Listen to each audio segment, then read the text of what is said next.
Hey folks, Sean Meredith here with Effective Leadership Coaching and Consulting.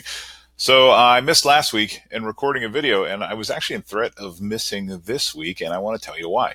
So I was thinking about beefing up my video presence. I've actually been trying to add those little captions that everybody has on the bottom.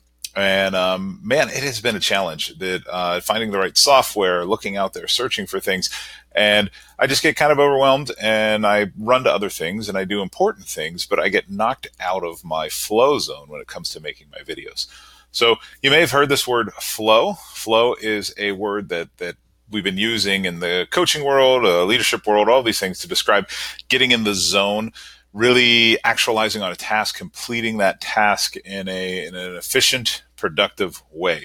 So when we're in the flow, if you look at this chart here, here, you see that the one angle talks about challenge, so that's the level of challenge of the task, and the other is the skill, so the level of skill one has. So what happens is the flow zone is when you get a nice balance of challenge and skill, and you stay within that zone. Why this is important is you can think about how you need to address procrastination on tasks or avoidance on tasks based on these two vectors of thinking. So if a task is putting you into a doubt or an anxiety position, typically what that means is the challenge of the task is too high. So you can do one of two things. You can lower the challenge or you can increase the skill to match the challenge.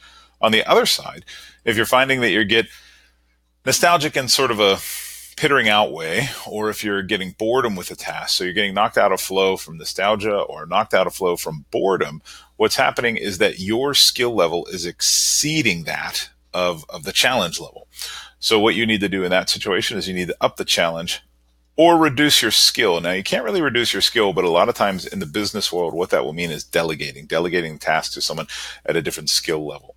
So for me, with these videos, what was happening is I was getting a lot of doubt and then I was getting a lot of anxiety and I was avoiding it because the challenge of changing how I was recording these and finding that new software and getting that stuff that I still don't have was exceeding my skill level of video production.